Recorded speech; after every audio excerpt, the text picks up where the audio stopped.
Les rues de Harborview étaient depuis longtemps empreintes de peur. Des graffitis de gangs sur les murs de briques, des sirènes résonnant dans l'air, et de jeunes hommes convaincus de posséder le quartier. Lorsque Marcus Carter ferma le centre de loisirs, sa jeune sœur, Nia, à ses côtés, la bande de docteurs y vit une proie facile, un entraîneur dévoué et une femme qu'il rejetait comme impuissante. Leur erreur fut de supposer que les apparences disaient tout. Car si Marcus était connu pour guider les jeunes loin de la rue, Nia portait un passé que personne n'aurait pu anticiper, un entraînement de commando marine, SEAL. Et quand l'embuscade survint, elle était prête. Avant d'aller plus loin, indiquez d'où vous nous regardez dans le monde, et n'oubliez pas de vous abonner, car l'histoire de demain est à ne pas manquer. Les lampadaires projetaient de longues ombres sur East Bay Harbor tandis que Nia et Marcus verrouillaient les doubles portes du centre de loisirs. Le claquement familier du pen dormant résonna dans le parking vide. À l'intérieur, l'odeur des semelles en caoutchouc et de la peinture fraîche persistait encore de l'entraînement de basketball des jeunes de l'après-midi. Je te dis que le petit Jérôme a un talent naturel, dit Marcus, glissant les clés dans la poche de sa veste. Son rire chaleureux résonna dans l'air frais du soir. Il me rappelle toi à cet âge. Toute la concentration, aucune persévérance. Nia sourit, ajustant la bretelle de son sac à dos. La façon dont il a géré cet exercice défensif aujourd'hui. Ce gamin a du cœur. Elle regarda le visage de son frère s'illuminer comme toujours lorsqu'il parlait de ses élèves. Enseigner à ses enfants signifiait tout pour lui. Mais quelque chose clochait ce soir. Le quartier retenait son souffle comme avant l'orage. De nouveaux graffitis de gangs marquaient le territoire sur les murs de briques. Des couronnes grossières et des menaces étaient peintes en rouge vif. Une voiture de police passa lentement pour la 3e fois, ses occupants regardant droit devant eux tandis que des coups de feu résonnaient au loin. Coupons par le terrain vague, suggéra Marcus, désignant le raccourci industriel qu'ils utilisaient souvent. Nous pourrons rentrer avant que le rôti de maman ne refroidisse. Le terrain vague s'étendait devant eux comme un désert de béton, jonché de mauvaises herbes perçant les fissures du pavé. Des éclats de verre scintillaient sous les lumières de sécurité montées sur des entrepôts lointains. Leurs pas crissaient sur le gravier tandis qu'ils marchaient, résonnant contre les murs métalliques. Tu as vu le regard sur le visage de Madame Patterson quand Jérôme a marqué ce panier à 3 points, continua Marcus, sa voix portant dans l'espace ouvert. Cette femme vient regarder l'entraînement tous les jours depuis que son petit-fils a rejoint l'équipe. Elle dit que ça le tient éloigné de la rue. Ça lui donne quelque chose en quoi croire. Nia hocha la tête, mais son attention s'était détournée. Des années d'entraînement de SEAL avaient aiguisé son sens de l'observation à l'extrême. Quelque chose n'allait pas. L'air était chargé, hostile. Une lumière soudaine inonda le terrain. Des bruits de moteurs grondèrent de multiples directions tandis que les phares des camions s'allumèrent vivement, leur coupant le chemin vers l'avant et vers l'arrière. Les muscles de Nia se tendirent tandis que les portières de voitures claquaient coup sur coup. Des silhouettes sombres émergèrent de l'éblouissement, au moins 8 d'entre elles. Les couleurs du gang étaient évidentes, bandana rouge, chaîne en or, une attitude épaisse comme une armure. Leur chef s'avança, son téléphone levé pour capturer ce qui allait suivre. Eh bien, si ce n'est pas le héros de la communauté et sa petite sœur, lança l'un d'eux, sa voix dégoulinant de faux respect. Apprenant à nos enfants à jouer au ballon au lieu de leur apprendre leur vraie place. Marcus s'avança légèrement, les épaules carrées. Nous ne voulons pas de problème ici. Dommage que les problèmes vous veuillent, répliqua un autre. Il est temps de nettoyer le quartier. Montrez à tout le monde ce qui arrive quand les gens ne comprennent pas le message et ne partent pas. Les insultes raciales frappèrent comme des coups physiques. La mâchoire de Nia se serra tandis qu'elle reconnaissait des visages du quartier, de jeunes hommes qu'elle avait vus grandir, maintenant tordus par une haine fabriquée et une fausse bravade. Votre espèce n'est plus la bienvenue ici, annonça le chef, jouant pour la caméra de son téléphone. Harborview s'améliore, et vous n'êtes pas dans les plans. L'esprit entraîné au combat de Nia évalua rapidement la situation. L'embuscade était trop bien coordonnée pour être aléatoire. Les téléphones enregistraient l'intimidation rodée. C'était un message qu'on envoyait. Ils avaient attendu, observé, appris leur routine. La voix de Marcus resta calme, bien que Nia pût entendre la tension sous-jacente. Ce quartier est notre maison depuis 30 ans. Nous n'allons nulle part. Un rire parcourut le gang. Le métal s'entrechoqua alors que des chaînes étaient déroulées des poings. Le grincement aigu d'une batte traînée sur le béton millénaire de Nia à vif. C'est là que vous vous trompez, coach, ricana le chef. La leçon de ce soir n'est pas sur le basketball. Le premier agresseur s'avança, une chaîne décrivant des cercles lents. Ses yeux se fixèrent sur Marcus avec une concentration de prédateur. Le temps sembla ralentir tandis que la chaîne siffla dans l'air vers la tête de son frère. Nia bougea avec la précision fluide de ses années d'entraînement. Sa posture changea subtilement, ses muscles tendus comme des ressorts. La froideur calculatrice du combat s'installa en elle comme une couverture familière. Ces hommes n'avaient aucune idée de ce qu'ils venaient de commencer. La chaîne fendit l'air vers la tête de Marcus. Dans cette fraction de seconde, le corps de Nia répondit avec la précision fluide inculquée par des années d'entraînement docile. Sa main jaillit, attrapant la chaîne en plein balancement. Les maillons métalliques lui mordirent la paume, mais elle ne scia pas un mauvais mouvement, dit-elle, sa voix portant le calme mortel d'un prédateur. D'une secousse vive, elle déséquilibra l'agresseur armé de la chaîne. Alors qu'il trébuchait en avant, son genou s'éleva en flèche, le frappant en plein visage. Du sang gicla de son nez tandis qu'il s'écroulait au sol, la chaîne cliquetant à ses côtés. « Abattez-la » cria quelqu'un. Le gang se rua en avant, leur confiance initiale se transformant en une rage laide. Une batte siffla dans l'air. Nia se glissa à l'intérieur du balancement, bloqua le bras de l'agresseur contre son corps et utilisa son propre élan pour le plaquer face contre le capot de leur camion. L'impact laissa une marque en forme d'homme dans le métal. « Vous n'avez rien à faire ici. » Un autre voyou chargea, un cran d'arrêt scintillant dans les phares. « Ce n'est plus votre quartier. » Nia bougea comme de l'eau, déviant le coup de couteau avec son avant-bras. Son coude s'écrasa dans sa gorge, le faisant tomber à genoux. Sans pause, elle pivota, bloquant un coup de poing par derrière et renvoyant une frappe qui brisa des côtes. Regardez le coach se cacher derrière sa sœur. Quelqu'un railla. Les téléphones enregistraient tout, diffusant leur haine en direct à quiconque regardait. Le grand homme n'est plus si fort maintenant. Marcus tint bon, point levé. C'est notre maison, déclara-t-il, sa voix stable malgré le chaos. Nous n'allons nulle part. Une ombre bougea derrière lui. Marcus, à terre, cria Nia, mais c'était trop tard. La batte le frappa aux côtes avec un craquement répugnant. Tandis qu'il se pliait en deux, un deuxième coup le frappa à la tempe. Du sang gicla sur le pavé tandis que Marcus s'écroulait. Quelque chose se brisa à l'intérieur de Nia. Son entraînement maintenait ses mouvements contrôlés, mais maintenant chaque frappe portait une intention létale. Un voyou se précipita sur elle avec des poings américains. Elle attrapa son poignet, le tordit et l'utilisa comme bouclier contre un autre agresseur. Les deux tombèrent dans un enchevêtrement de membres. Un couteau lacéra son visage. Nia bloqua le bras, passa à travers et envoya l'agresseur voler dans une benne à ordures voisine. L'impact résonna dans le terrain comme un coup de feu. Elle se fraya un chemin jusqu'à Marcus. Chaque mouvement était une démonstration de violence parfaite. « Reste à terre, traître à ta race. » Quelqu'un donna un coup de pied à Marcus, étendu. La réponse de Nia fut immédiate, une frappe précise au genou qui laissa l'agresseur hurlant. Avec une efficacité rodée, elle souleva Marcus en prise du pompier, répartissant son poids sur ses épaules, comme elle l'avait fait d'innombrables fois à l'entraînement. Son sang coulait chaud contre son cou. Tout en maintenant Marcus stable, elle plongea la main dans la poche de sa veste et en sortit son téléphone. Numérotation rapide, une main maintenant l'équilibre, l'autre parant un coup sauvage. Rafa, au terrain près des quais. Marcus est à terre. Amène le véhicule maintenant. Elle glissa le téléphone dans sa ceinture, sans jamais rompre sa foulée. Une batte frappa ses jambes. Elle l'évita et enfonça son talon dans la poitrine de l'agresseur. Un autre tenta d'attraper Marcus. Elle répondit par un coup de coude qui lui brisa le nez. Mais qu'est-ce que... Quelqu'un haleta. Elle est militaire. La réalisation se répandit dans le gang comme une traînée de poudre. Leur attaque coordonnée se dissout en hésitation et en recul.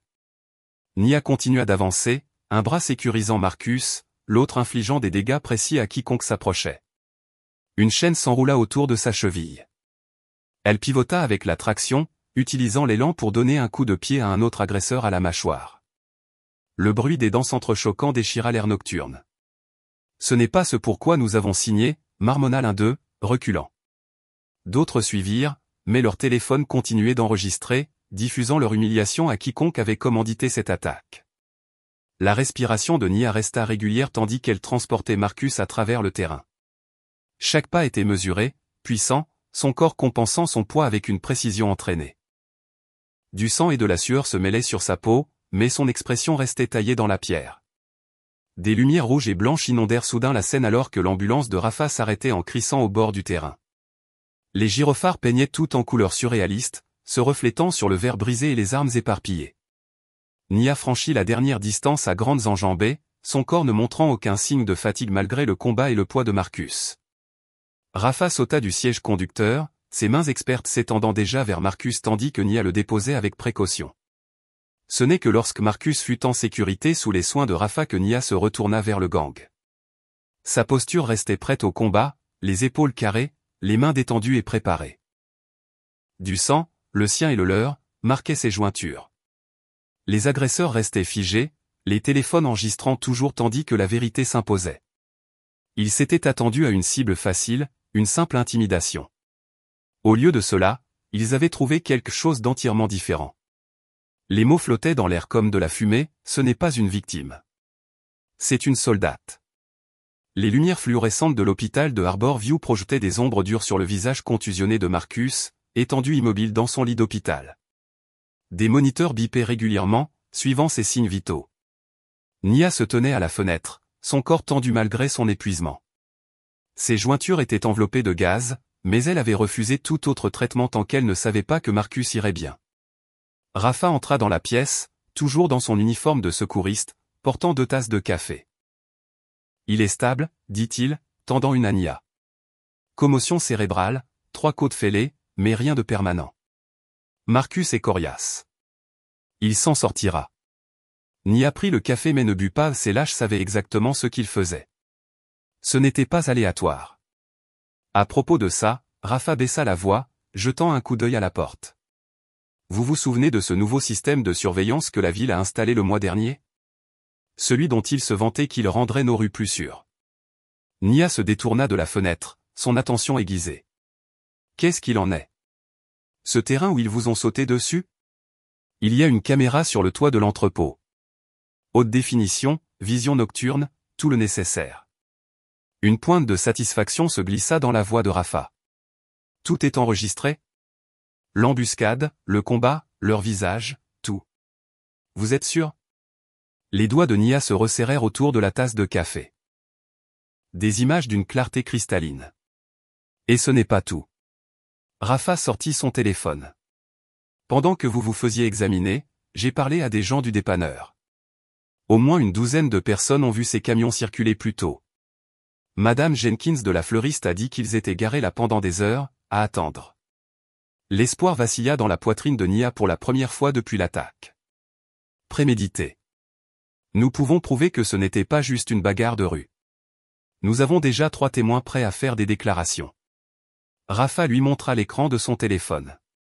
Un tableau d'affichage communautaire s'illuminait de messages sur l'incident. Les gens en ont marre d'avoir peur. Ils sont prêts à parler. La porte s'entr'ouvrit et Tante entra. Malgré leur tardive, elle était parfaitement apprêtée dans ses vêtements d'église, ses cheveux argentés soigneusement épinglés. Sa présence remplissait la petite pièce d'une autorité tranquille. « Mon enfant, dit-elle, traversant pour étreindre Nia. Dès que j'ai entendu, je suis venu directement de l'étude biblique. » Elle recula pour examiner les blessures de Nia d'un œil critique. « Regardez ce qu'ils ont fait à mes enfants. 6, nous les tenons, dit Nia, une partie de son maintien militaire s'adoucissant sous l'inquiétude de sa tante. Il y a des images de surveillance, des témoins. La caméra a tout filmé, ajouta Rafa. Des preuves claires. Ils ne peuvent pas nier ce qu'ils ont fait. L'expression de Tante Cis resta grave. Elle s'assit sur la chaise près du lit de Marcus, prenant sa main. Mon enfant, les hommes comme eux ne craignent pas les caméras. Ils craignent ceux qui les utilisent. Que voulez-vous dire, demanda Nia, bien que quelque chose dans le ton de Cis lui serra l'estomac. Ces caméras. Cis secoua la tête. Elle ne voit que ce que certaines personnes veulent qu'elle voie. Il en a toujours été ainsi depuis qu'ils ont installé le premier feu de signalisation à Harbor View. C'est différent, insista Nia. Ce n'est pas seulement les images. Les gens parlent à cause de vous, dit Cis. Parce que vous leur avez montré qu'il est possible de riposter. Mais mon enfant, c'est exactement ce qui vous rend dangereuse pour eux. Avant que Nia ne puisse répondre, des pas lourds résonnèrent dans le couloir. 2 agents en uniforme apparurent dans l'embrasure de la porte, suivis d'un homme grand en costume froissé. Son insigne pendait à une chaîne autour de son cou. « Sergent Neil Barrow, Mademoiselle Carter », dit Barrow, sa voix professionnellement agréable. « J'ai besoin de prendre votre déposition concernant l'incident de ce soir. » Nia se redressa, l'entraînement militaire prenant le dessus. « Bien sûr, sergent. » « Attendez un instant. » Tante 6 commença à se lever, mais Nia lui toucha l'épaule. « C'est bon, 6. Ils doivent savoir ce qui s'est passé. » Elle se tourna vers Barrow. « Ces hommes nous attendaient. Ils ont ciblé mon frère spécifiquement. » Barrow hocha la tête, sortant un petit carnet. « Et vous avez répondu avec une force considérable, si je comprends bien. » « J'ai défendu mon frère et moi-même contre une agression armée. » « Bien sûr. Bien sûr. » La plume de Barrow gratta le papier. Plusieurs des autres participants sont soignés pour des blessures graves. Os brisés, commotion cérébrale. Ils nous ont attaqués avec des chaînes et des battes, coup par Rafa. J'ai soigné Marcus moi-même. Ils auraient pu le tuer. Barrow sourit, mais son sourire n'atteignit pas ses yeux. Nous aurons également besoin de votre déposition, monsieur Ortiz. Procédure standard. Il se retourna vers Nia. Je tiens à vous assurer, mademoiselle Carter, que justice sera rendue dans cette affaire. Quelque chose dans son ton fit s'allumer les instincts de combat de Nia. Elle rencontra son regard directement, lisant la certitude suffisante qui s'y trouvait. Cet homme avait déjà décidé ce que signifiait la justice, et cela n'avait rien à voir avec la protection des habitants de Harborview. Les images de surveillance, dit-elle. Quand pouvons-nous en obtenir une copie? Toutes les preuves seront traitées par les canaux appropriés, répondit Barrow en douceur. Nous ne voudrions rien qui puisse compromettre l'enquête. Les doigts de Tante 6 se resserrèrent autour de la main de Marcus. Ces mots précédents résonnaient dans l'esprit de Nia, ils ne craignent pas les caméras. Ils craignent ceux qui les utilisent. Barrow sortit d'autres formulaires, son attitude empreinte de courtoisie professionnelle. Mais ses yeux racontaient une autre histoire, celle du pouvoir, du contrôle et de la confiance d'un homme qui savait que le système plierait à sa volonté. La lumière du soleil filtrait par la fenêtre de l'hôpital, mais elle n'apportait aucune chaleur. Nia était assise près du lit de Marcus, faisant défiler son téléphone avec une appréhension croissante. La vidéo avait explosé du jour au lendemain. Des millions de vues, des milliers de partages, chacun déformant la vérité un peu plus. Le clip édité commençait en plein milieu du combat, coupant l'attaque initiale du gang. Dans cette version, Nia apparaissait de nulle part, un flot de violence contre des passants innocents. Les insultes raciales avaient été supprimées. L'effondrement de Marcus semblait mis en scène. Même l'éclairage avait été altéré pour rendre la scène plus sombre, plus sinistre. Les commentaires inondaient chaque publication, « Regardez cette femme folle attaquer ces gars. La psycho-militaire ne peut pas se contrôler. C'est elle la vraie menace pour notre quartier. » Les mains de Nia tremblaient en lisant. La vérité était enterrée sous une avalanche de mensonges, et elle sentait le nœud se resserrer. Son téléphone vibra, une autre alerte de nouvelles. Les chaînes locales diffusaient l'histoire, ex-militaire impliqué dans une violente bagarre de rue. Marcus remua dans son lit, les yeux embués par les analgésiques. Nia, qu'est-ce qui se passe?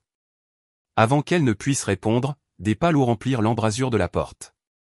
Le sergent Barrow entra, flanqué de 2 officiers. Son expression était professionnellement neutre, mais la satisfaction émanait de chaque pore. Nia Carter, annonça-t-il. Vous êtes en état d'arrestation pour agression avec circonstances aggravantes et usage excessif de la force. Quoi? Nia se leva, l'incrédulité luttant contre la rage. Ils nous ont attaqués. Vous avez vu les images de surveillance. Intéressant. Vous devriez le mentionner. Barrow sortit son téléphone, lui montrant l'écran. La caméra a mal fonctionné la nuit dernière. Un problème technique qui arrive parfois dans les anciens systèmes. C'est impossible. Des dizaines de personnes ont vu. Nous avons plusieurs victimes avec des blessures graves, coupa Barrow. Et ceci.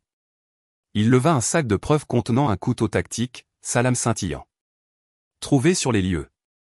De qualité militaire. Voulez-vous expliquer? Le sang de Nia se glaça. Elle reconnut le couteau. Un des membres du gang l'avait sorti pendant le combat, mais maintenant il était présenté comme le sien. Ce n'est pas le mien. Ils ont apporté des armes. Ils nous attendaient. Marcus, Barrow se tourna vers son frère, sa voix dégoulinant d'inquiétude. Pouvez-vous nous dire ce qui s'est passé avant l'altercation? Marcus lutta pour se concentrer, la commotion cérébrale et les médicaments obscurcissant ses pensées. Nous marchions. Tout est flou. Il pressa une main sur sa tête bandée. Prenez votre temps, dit Barrow en douceur. Bien que la vidéo semble assez claire sur qui a commencé la violence. Cette vidéo est éditée. Le calme militaire de Nia se brisa. Vous savez quelle est? Mademoiselle Carter, s'il vous plaît, baissez la voix. C'est un hôpital. Barrow fit signe à ses officiers. Menotez-la. Ne touchez pas à ma sœur. Marcus tenta de s'asseoir, mais la douleur traversa son visage. Reste immobile, mon frère, dit Nia, forçant le calme dans sa voix. Elle tendit ses poignets, le menton haut, refusant de donner à Barrow la satisfaction de la résistance. Tout ira bien. Les menottes se refermèrent. Barrow lut ses droits avec une précision méticuleuse, chaque mot étant un clou dans le cercueil de la vérité. Alors qu'il la conduisait dehors, elle aperçut des membres du personnel hospitalier qui regardaient, leurs visages mêlés de peur et de jugement. La vidéo trafiquée avait fait son œuvre. Dans la voiture de police, l'esprit de Nia s'emballa. La préparation du gang, les images éditées, la caméra qui tombait en panne opportunément, l'apparition immédiate de Barrow. C'était coordonné, professionnel. Quelqu'un de puissant voulait faire taire son frère et détruire sa crédibilité. Au poste, ils prirent ses empreintes digitales et ses photos. Sa carte d'identité militaire suscita des ricanements de la part des officiers d'enregistrement. Tu te crois coriace, hein, marmonna l'un d'eux. Plus si spécial maintenant. Ils la placèrent seule dans une cellule de garde à vue. Les murs de béton l'étouffaient, mais les pensées de Nia n'étaient pas à son enfermement.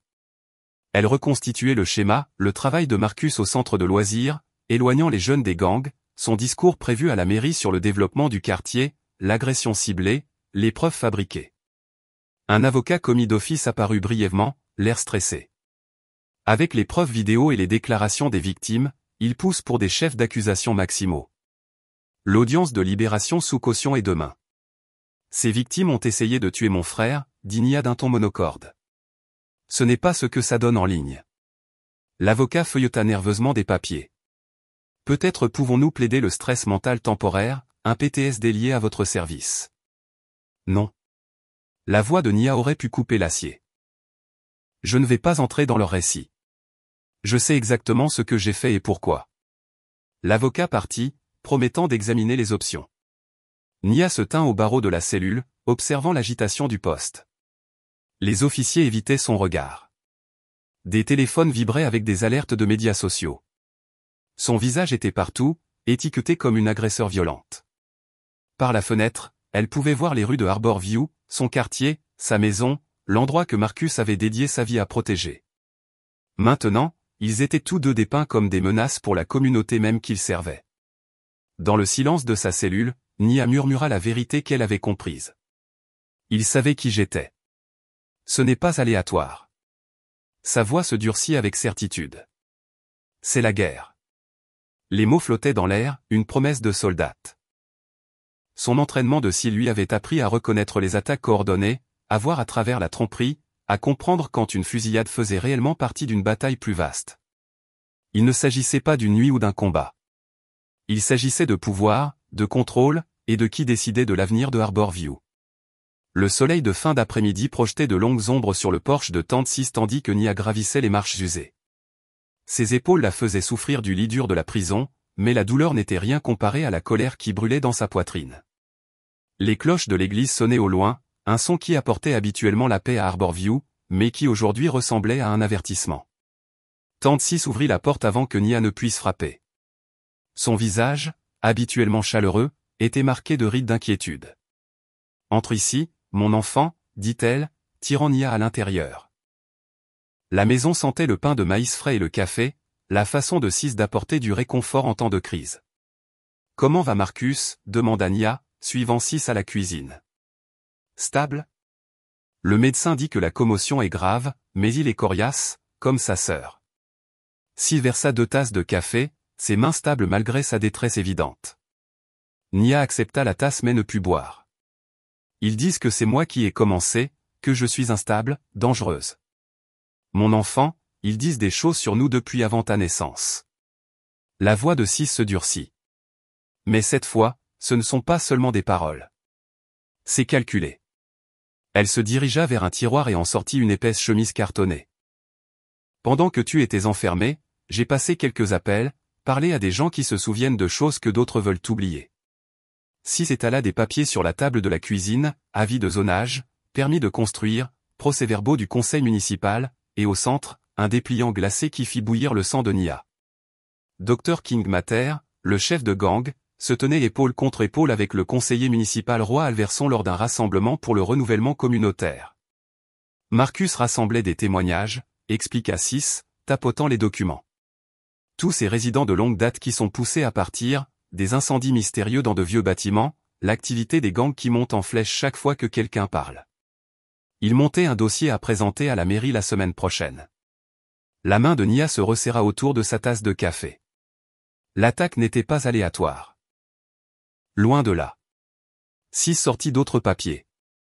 Regarde ces registres de propriété. Chaque fois que la bande de docteurs terrorise un pâté de maison, les promoteurs fondent pour acheter. Et devine qui est au conseil d'urbanisme pour approuver chaque vente? Alverson. Nia grogna. Cet homme a vendu Arborview morceau par morceau. La voix de Sis tremblait de rage. Utiliser des voyous pour déblayer le chemin, puis appeler ça du renouvellement urbain. Marcus était sur le point de tout exposer. Nia étudia le dépliant. Le sourire d'Alverson était rodé, politique, mais le sourire de docteur était prédateur, un loup en vêtements de designer. Ils travaillent ensemble. Le gang crée la peur, chasse les gens. Puis les amis promoteurs d'Alverson rachètent tout à bas prix, conclut Sis. Ça se passe dans toute la ville. Mais Arborview ripostait, grâce à Marcus. Et maintenant, ils essaient de le faire taire. Nia se leva et fit les 100 pas dans la cuisine. M'incriminer pour nous discréditer tous les deux. Ils t'ont sous-estimé, cependant. Les yeux de Sis étincelaient de fierté. Il pensait que tu n'étais qu'une autre victime qu'il pourrait effrayer. Il ne savait pas qu'il cherchait querelle à une cile. Peu importe ce que je suis s'il contrôle l'histoire. Nia désigna son téléphone. Cette vidéo est un mensonge. Sis coupa court. Et les mensonges peuvent être exposés. Elle se dirigea vers la fenêtre de son salon, désignant le quartier au-delà. Regarde dehors. Chaque porche, chaque perron. Ce sont nos gens. Ils connaissent Marcus. Savent ce qu'il représente. Ce que vous représentez tous les deux. Nia la rejoignit à la fenêtre. La rue était calme, mais elle pouvait sentir la tension dans l'air. D'autres graffitis de gang étaient apparus du jour au lendemain. Des fenêtres étaient barricadées. La peur faisait son œuvre. Ils ne s'arrêteront pas avec Marcus, dit doucement Sis. Ils ne s'arrêteront pas tant que Arborview ne sera pas brisé. Tant que nous n'aurons pas oublié qui nous sommes. Je ne laisserai pas cela arriver. La voix de Nia était calme. Marcus a dédié sa vie à cet endroit, à ses enfants. Je ne les laisserai pas effacer cela. Sis lui toucha le bras. Tu as un entraînement qu'ils ne soupçonnent pas. Mais ils ont de l'argent, du pouvoir, des relations. Ce n'est pas un combat que tu peux gagner avec les poings seulement. Alors je le mènerai de toutes les manières possibles. Nia rassembla les documents, mémorisant nom et date. S'ils veulent jouer avec les papiers et la propagande, très bien. Mais ils auraient dû réfléchir à 2 fois avant de s'en prendre à mon frère. Par la fenêtre, de la fumée s'élevait quelque part au loin. Un autre incendie accidentel dégageant le chemin pour le développement. Cette vue contre le ciel assombrissant fit serrer la mâchoire de Nia. Marcus disait toujours que Arborview valait la peine d'être défendu, murmura Sis. Valait la peine d'en mourir, si cela devait arriver. Ça n'arrivera pas, dit Nia fermement. Je n'ai pas survécu à 3 missions juste pour regarder des criminels en costume détruire ma maison.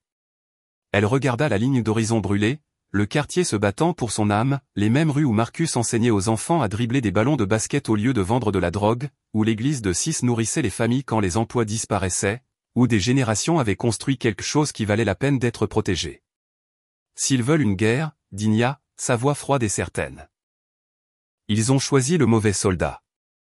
Le sous-sol de l'église sentait les vieux cantiques et le café tandis que Nia se tenait devant 20 visages nerveux. Les chaises pliantes grinçaient. Les lumières fluorescentes bourdonnaient au-dessus. Ce n'étaient pas des soldats. C'étaient des commerçants, des grands-mères, des adolescents qui avaient grandi dans ces rues. Mais la détermination dans leurs yeux égalait n'importe quelle unité où elle avait servi. Première règle, dit Nia, levant son téléphone, c'est la distance et la documentation. Vous voyez des problèmes, vous enregistrez depuis un endroit sûr. Pas de héros. Elle regarda directement un adolescent qui s'était vanté plutôt d'avoir confronté des membres de gang. Votre travail est de rassembler des preuves, pas d'engager le combat. Madame Johnson, qui tenait le dépanneur, leva une main tremblante. Mais que faire s'il nous voit filmer? C'est pourquoi nous travaillons par paire. Nia fit un geste vers Marcus, qui se tenait près du mur malgré ses côtes contusionnées. L'un filme pendant que l'autre surveille leurs arrières, et nous allons nous entraîner exactement à le faire en toute sécurité. Elle les divisa en groupes, démontrant les bons angles pour enregistrer les plaques d'immatriculation, les visages et les activités suspectes. Tenez votre téléphone comme ceci, en mode paysage, main stable, et ayez toujours votre partenaire de secours qui surveille les environs. Les membres de la chorale de Tente 6, la plupart âgés de plus de 60 ans, s'entraînaient avec des doigts tremblants, mais une concentration féroce. Ces femmes avaient chanté à travers des émeutes et des récessions. Maintenant, elles apprenaient à archiver des vidéos sur un stockage cloud sécurisé, leur voix douce mais déterminée alors qu'elles répétaient les étapes. Souvenez-vous, insista Nia, les preuves ne comptent que si elles survivent. Chaque vidéo est sauvegardée instantanément. Elle leur montra des applications qui téléchargeraient automatiquement les images même si leur téléphone était saisi ou cassé. 3 copies minimum, votre téléphone, le cloud, et partagé avec notre groupe sécurisé.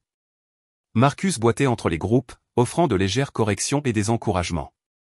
Son visage portait encore des ecchymoses pâles, mais sa voix portait la même force constante qui avait guidé d'innombrables enfants sur le terrain de basket.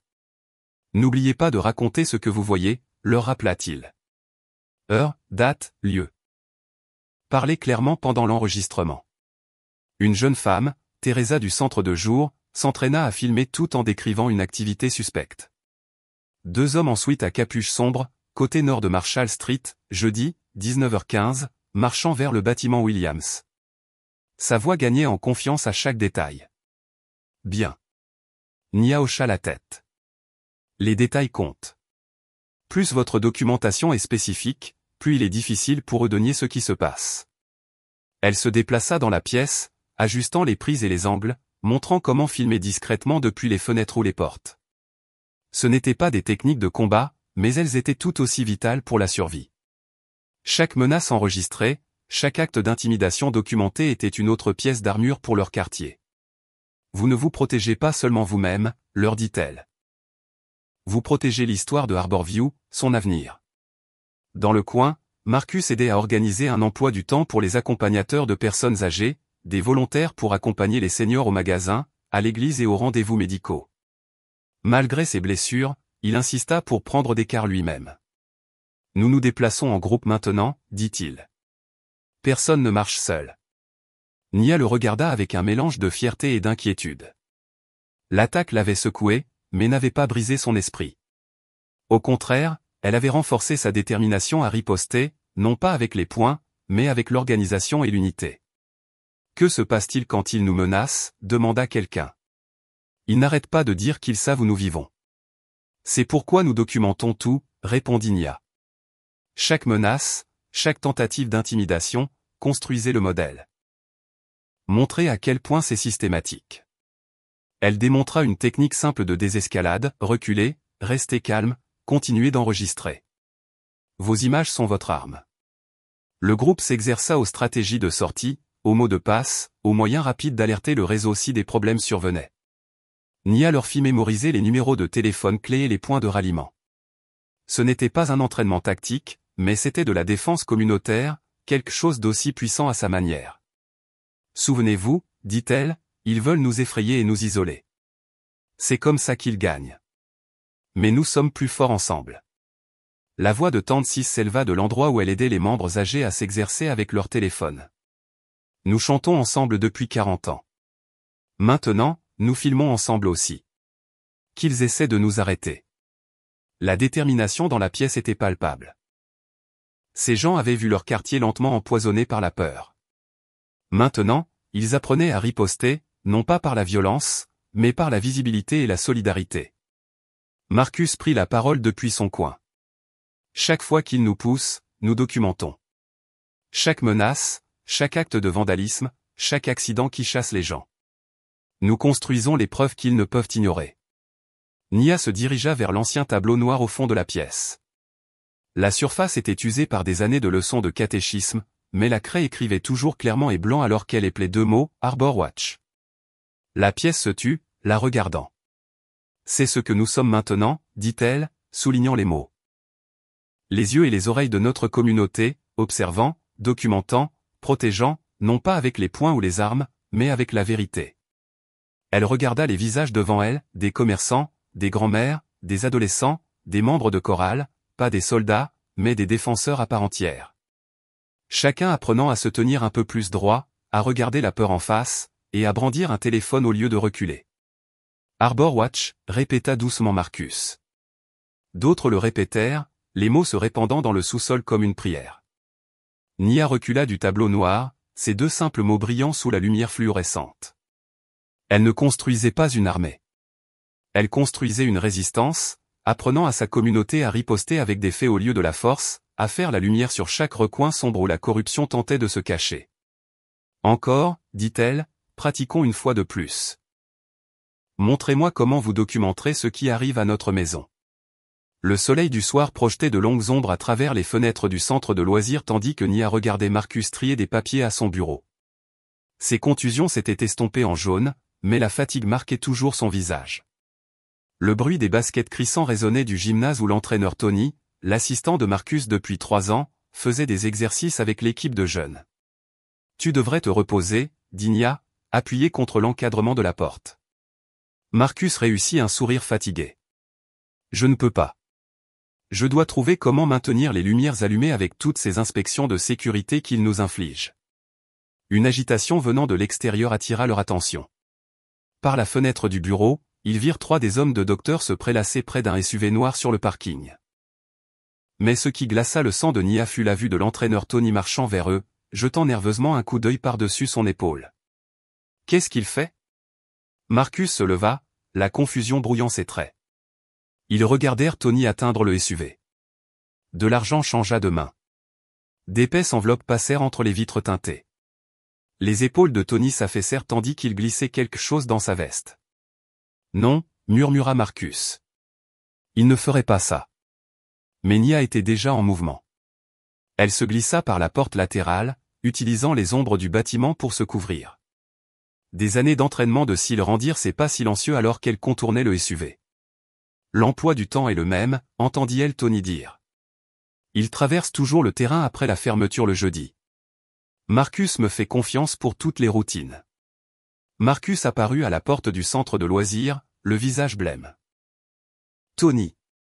L'entraîneur adjoint se retourna, laissant tomber des papiers qui s'éparpillèrent dans la brise du soir. Nia en attrapa un avant qu'il ne s'envole.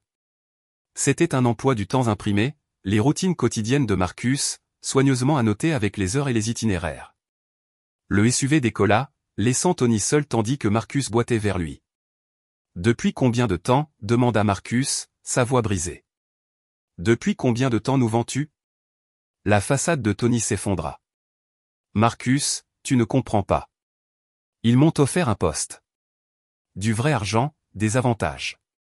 Quand le nouveau développement sera construit, je dirigerai leur centre de bien-être d'entreprise. Tu nous as piégés, la voix de Nia était glaciale.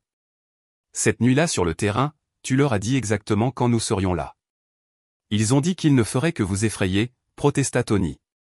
Personne n'était censé être blessé. Mais tu dois faire face aux faits. Ce quartier est en train de changer. Soit tu t'y mets, soit tu te retires. Marcus chancela comme s'il avait été frappé à nouveau. Ces enfants là-dedans te font confiance. Leurs parents te font confiance. Je te faisais confiance. Et qu'est-ce que j'ai à montrer pour ça, rétorqua Tony. Un poste d'entraîneur à temps partiel, la banque alimentaire, les courses. Le monde avance, Marcus. Cet endroit est mort. Ils ne font que l'officialiser. Nia s'avança, mais Marcus leva une main. Combien, demanda-t-il doucement. Combien valait ma vie? Tony ne put le regarder dans les yeux. 5 000 $, plus la promesse du nouveau poste. Sors d'ici. La voix de Marcus trembla. Sors avant que j'oublie tout ce que j'ai jamais enseigné à ces enfants sur la maîtrise de leur colère. Ils regardèrent Tony se dépêcher vers sa voiture, la démarrer avec des mains tremblantes, et s'en aller. Le gymnase s'était tu. Les enfants se pressaient contre les fenêtres, regardant leur entraîneur adjoint les abandonner. Dans le bureau de Marcus, il s'enfonça dans sa chaise, la tête entre les mains. La trahison semblait physiquement peser sur lui, pliant ses épaules. 3 ans, murmura-t-il. 3 ans qu'il a travaillé à mes côtés, mangé à ma table, connu ma famille. Ce n'est pas de ta faute, dit Nia fermement. Je l'ai fait venir, je lui ai tout confié. Les horaires, les clés, l'accès aux enfants. Sa voix se brisa. Mon Dieu, il aurait pu nous faire tuer. Nia tira une chaise, le forçant à la regarder. Écoute-moi. Il ne s'agit pas de ton jugement. Il s'agit d'un système qui monte les voisins les uns contre les autres. Qui fait croire aux gens que trahir leur communauté est le seul moyen de survivre. J'aurais dû le voir. Non. La voix de Nia était d'acier. C'est exactement ce qu'ils veulent, que nous nous blâmions nous-mêmes au lieu d'eux. La trahison de Tony n'est pas la preuve de ton échec.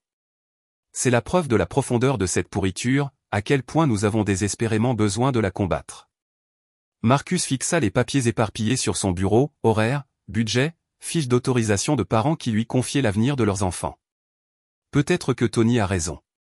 Peut-être que nous ne faisons que retarder l'inévitable. Regarde-moi. Nia lui saisit la main. Tu te souviens de ce que maman disait. Le mal n'a besoin que d'une chose pour gagner, que les bonnes personnes abandonnent. Un fantôme de sourire effleura les lèvres de Marcus. Elle serait fière de toi, tu sais, de revenir ici, de te battre pour cet endroit. Elle serait fière de nous deux, corrigea Nia. Et elle nous dirait que c'est exactement pourquoi ils te ciblent, parce que tu donnes de l'espoir aux gens. Tu leur montres qu'ils n'ont pas à accepter ce qu'on leur impose. Par la fenêtre, ils pouvaient voir les enfants dans le gymnase continuer à faire des exercices malgré l'absence de leur entraîneur, continuant de croire en ce que cet endroit représentait. Ils pensaient que te blesser briserait l'esprit de cette communauté, continua Nia. Ils pensaient qu'acheter Tony prouverait que tout le monde a un prix, mais ils ont tort. Chaque trahison nous montre simplement qui est vraiment engagé dans le combat. Marcus serra sa main, sa voix à peine un murmure. Alors nous nous battons ensemble. Le centre communautaire bourdonnait de tension alors que les gens remplissaient chaque siège disponible. Des chaises pliantes longeaient les murs, et encore plus de résidents se tenaient épaule contre épaule à l'arrière. La climatisation peinait contre la chaleur de tant de corps, mais personne ne semblait s'en soucier. Ils étaient là pour la justice. Tante Sis était assise au premier rang, ses plus beaux vêtements du dimanche pressés et impeccables, hochant la tête d'encouragement à Nia, qui se tenait près du projecteur. Marcus était assis à côté de Sis, son visage en guérison rappelant ce qui était en jeu. Merci à tous d'être venus, commença Nia, sa voix stable. Pendant des semaines, on nous a raconté ce qui s'était passé cette nuit-là sur le terrain, on nous a montré des extraits montés pour nous faire passer pour des criminels. Mais aujourd'hui, vous verrez la vérité. Elle cliqua sur la télécommande. L'écran massif s'alluma, montrant des images d'une clarté cristalline de la caméra de surveillance de la ville. L'horodatage était indubitable. Le public observa en silence stupéfait les camions bloquer les sorties du terrain. Ils virent Dr King Mater sortir, ses chaînes en or scintillant sous les lampadaires. Son visage était clairement visible alors qu'il ordonnait à ses hommes d'encercler Marcus et Nia. Quelqu'un dans la foule halta lorsque la première insulte raciale retentit. L'audio non édité captura chaque mot haineux, chaque menace de nettoyer le quartier. « C'est mon fils qu'il menace », cria une femme, désignant l'un des lieutenants de docteur. « Il entraîne la petite ligue. » Les images continuèrent, montrant l'attaque brutale. Mais maintenant, tout le monde pouvait voir ce qui s'était réellement passé, comment Nia ne s'était défendue qu'après que Marcus ait été frappé, comment elle avait utilisé une force minimale pour les protéger tous les deux. La caméra avait tout filmé, y compris Docteur filmant avec son téléphone, riant alors qu'il créait la version éditée qui incriminerait Nia. Puis vint la preuve accablante, l'arrivée du sergent Barrow sur les lieux. Les images de sa caméra corporelle le montraient saluant Docteur par son nom, amical et familier. Ils le virent conseiller les membres du gang sur ce qu'il fallait dire dans leur déclaration. « C'est une violation flagrante des droits civiques », cria une voix. Une femme en tailleur impeccable se leva. « Je suis Sarah Chen de l'Initiative pour l'égalité et la justice. Nous aimerions prendre votre affaire, pro bono. Ce genre de police sélective, la coordination avec des criminels connus, c'est de la discrimination typique. » La foule éclata en acclamations. Marcus serra la main de Nia tandis que les téléphones s'illuminaient dans la pièce. Les gens partageaient la vérité, la propageant plus vite qu'aucune dissimulation ne pourrait la contenir. Le révérend Wallace, sa voix grave coupant le bruit, se leva. « Je m'engage à verser $5000 de nos fonds d'église pour soutenir la défense juridique des Carter. » L'association des entrepreneurs latinos égale cet engagement, cria M. Ortiz de son dépanneur. Harborview Youth Sport contribuera. Les promesses continuaient d'affluer. Les gens ouvraient leurs portefeuilles, faisaient des chèques sur place. Les yeux de Tante Cis brillèrent tandis qu'elle voyait sa communauté s'unir. Au fond de la salle, le conseiller municipal Alverson se trémoussa inconfortablement dans son costume coûteux. Il était arrivé en retard, s'attendant probablement à assister à une autre querelle de quartier qu'il pourrait écarter. Au lieu de cela, il vit son récit soigneusement construit s'effondrer. Nia continua, sa voix plus forte. Il ne s'agit pas seulement d'une attaque. Il s'agit de harcèlement systématique, de familles forcées de quitter leur maison par l'intimidation et les fausses arrestations. Elle cliqua sur la diapositive suivante, des photographies de docteurs rencontrant des promoteurs, des permis de construire signés par Alverson lui-même, des rapports de police montrant la nette différence de temps de réponse entre Harborview et les quartiers plus riches. Il pensait que nous ne riposterions pas, dit Marcus, debout malgré ses blessures persistantes. Il pensait que nous fuirions quand ils enverraient leurs voyous. Mais Harborview n'est pas seulement des bâtiments. Ce sont des gens. C'est de l'histoire. C'est chez nous. Les applaudissements furent assourdissants. Les gens s'embrassaient, pleuraient, sortaient leur téléphone pour donner ce qu'ils pouvaient. L'énergie dans la pièce s'était transformée de la colère à la détermination, de la peur à l'espoir. Une équipe de nouvelles qui filmait depuis le coin diffusait déjà en direct. Leur bandeau annonçait, exclusif, corruption policière et collusion de gangs exposés dans le scandale du développement de Harborview. Sarah Chen se déplaçait dans la foule, recueillant des déclarations, construisant leur dossier. Avec ces preuves, annonça-t-elle, nous pouvons déposer une injonction immédiate contre le projet de développement. Nous pouvons exiger une enquête fédérale sur les violations des droits civiques. Au fond de la salle, le visage du conseiller municipal Alverson était passé du pâle politique au blanc fantomatique. Ses mains soigneusement manucurées tremblaient alors qu'il cherchait son téléphone. Docteur se tenait à ses côtés, son aplomb habituel remplacé par une rage à peine contenue alors qu'il voyait son empire de peur s'effondrer. « Gère ça », murmura Alverson à Docteur, son sourire habituel se fissurant sur les bords. « Gère ça maintenant. » Les vitraux de l'église se brisèrent sous la chaleur, projetant des éclats colorés sur le trottoir. Des flammes oranges atteignaient le ciel nocturne tandis qu'une épaisse fumée noire s'élevait. Les lumières rouges des camions de pompiers peignaient la foule rassemblée par pulsations cramoisies. Nia se tenait avec les membres de sa patrouille Arbor Watch, leurs visages striés de larmes tandis qu'ils regardaient leur quartier général brûler. Le sous-sol où ils s'étaient entraînés, les tables où ils avaient planifié la défense de leur quartier, tout disparaissait dans l'enfer. Ma grand-mère a aidé à peindre ces vitraux, murmura Madame Jackson, l'une des plus âgées de leurs patrouilleurs. Son téléphone tremblait dans ses mains ridées tandis qu'elle enregistrait la destruction. 50 ans d'histoire, juste disparu. Les pompiers combattaient l'incendie, mais le vieux bâtiment en bois était déjà perdu. L'eau de leur lance se transformait en vapeur avant de pouvoir éteindre les flammes.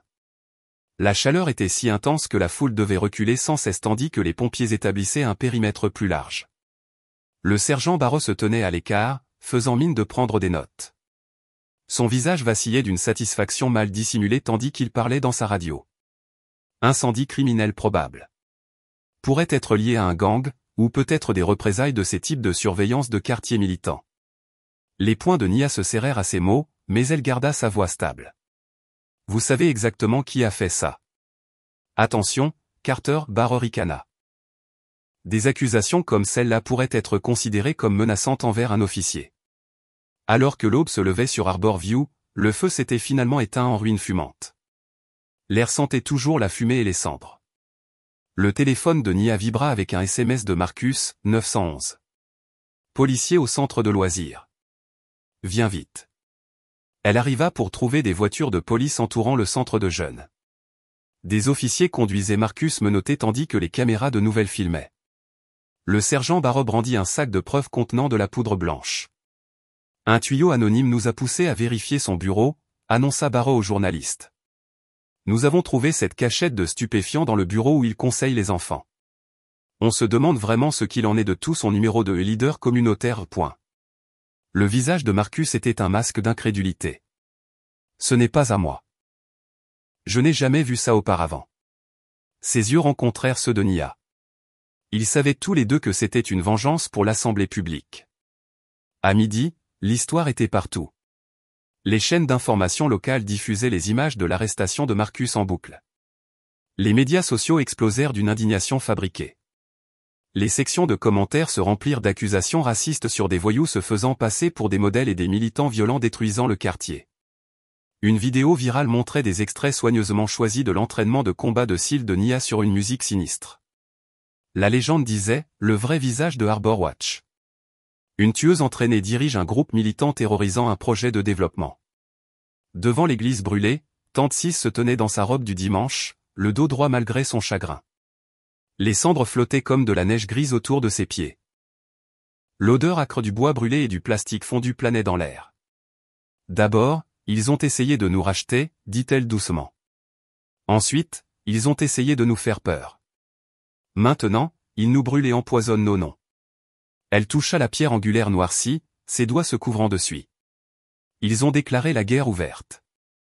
La foule de membres de la communauté rassemblés derrière elle grandissait, des parents qui avaient confié leurs enfants à Marcus pendant des années, des aînés qui avaient adoré dans l'église pendant des décennies, des jeunes qui avaient trouvé un but dans les patrouilles de Harbor Watch. Madame Jackson leva son téléphone, enregistrant toujours. Nous devons montrer au monde ce qu'ils nous font. Ils vont juste le déformer à nouveau, dit quelqu'un avec amertume. Comme ils l'ont fait avec les images de la bagarre. Alors nous continuerons d'enregistrer jusqu'à ce que la vérité ne puisse être niée, insista Madame Jackson. Chaque bâtiment brûlé, chaque fausse arrestation, chaque mensonge qu'ils racontent sur nous, nous le documentons. Nia observa la dévastation. L'église avait été plus que leur quartier général. C'était le cœur de Harborview. Des générations s'y étaient rassemblées pour des mariages, des funérailles, des réunions communautaires.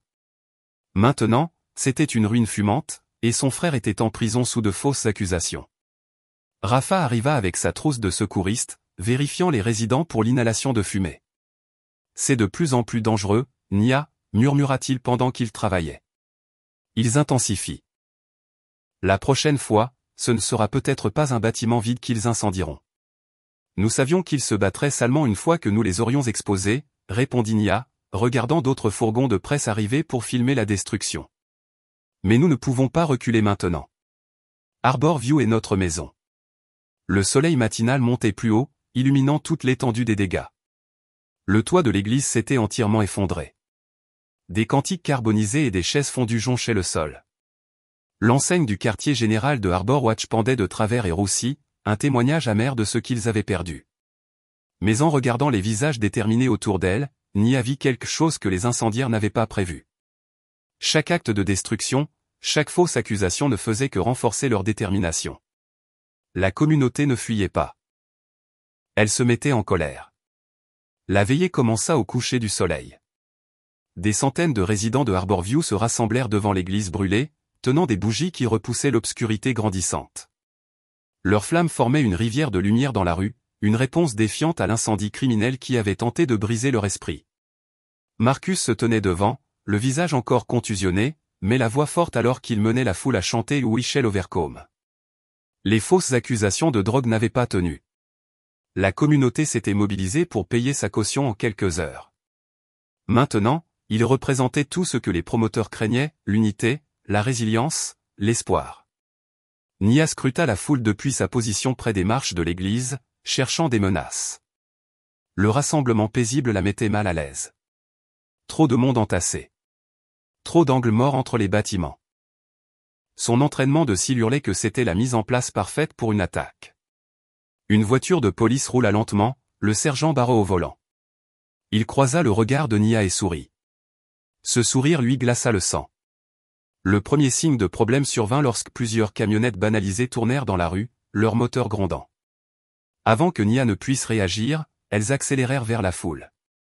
Les gens se dispersèrent, des bougies tombant sur le pavé. Les camionnettes encerclèrent le rassemblement sur 3 côtés. Des portes s'ouvrirent. Des hommes ensuite à capuche sombre en sortirent, brandissant des battes et des chaînes. Dr King Mater émergea le dernier, ses chaînes en or scintillant sous les lampadaires. Belle cérémonie, lança-t-il, sa voix dégoulinant de fausse sympathie. Mais l'avenir de Harborview ne peut pas attendre vos petites protestations. Nia se fraya un chemin à travers la foule paniquée, essayant d'atteindre Marcus, mais des voitures de police apparurent soudain, sirènes hurlantes, la coupant. Des officiers sautèrent avec des armes au poing, toutes pointées vers les participants à la veillée, aucune vers les hommes de docteur. Tout le monde au sol, cria Barrow à travers un mégaphone. Ceci est un rassemblement illégal. Dans le chaos, le gang de docteurs se déplaça avec une précision rodée. 3 hommes attrapèrent Marcus, lui portant des coups rapides au rein avant qu'il ne puisse riposter. Ils le traînèrent vers la camionnette la plus proche tandis qu'il luttait. Nia. Le cri de Marcus traversa le bruit. Elle se lança en avant, mais de fortes mains lui saisirent les bras.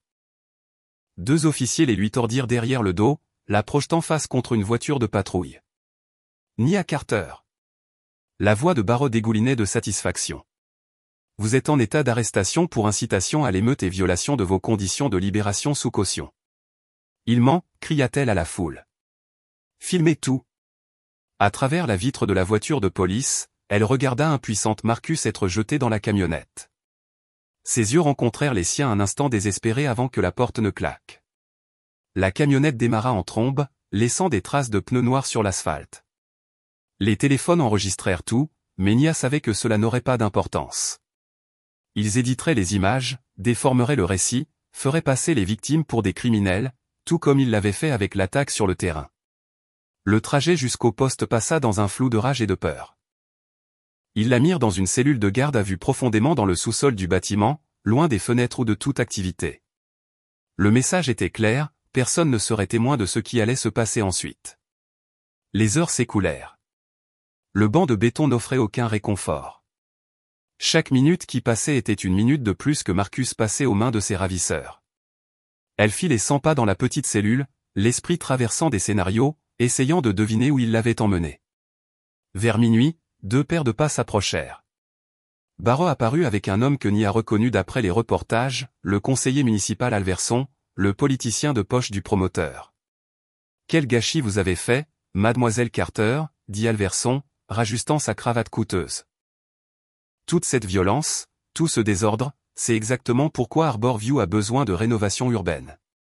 Vous voulez dire nettoyage ethnique, cracha Nia. Chasser les familles noires pour construire des condos de luxe. Le progrès exige des sacrifices. Il vérifia sa montre. Les équipes de démolition arrivent la semaine prochaine. Les permis sont signés. Les machines sont prêtes. Toutes ces protestations n'accomplissent rien, sauf mettre des gens comme votre frère en danger.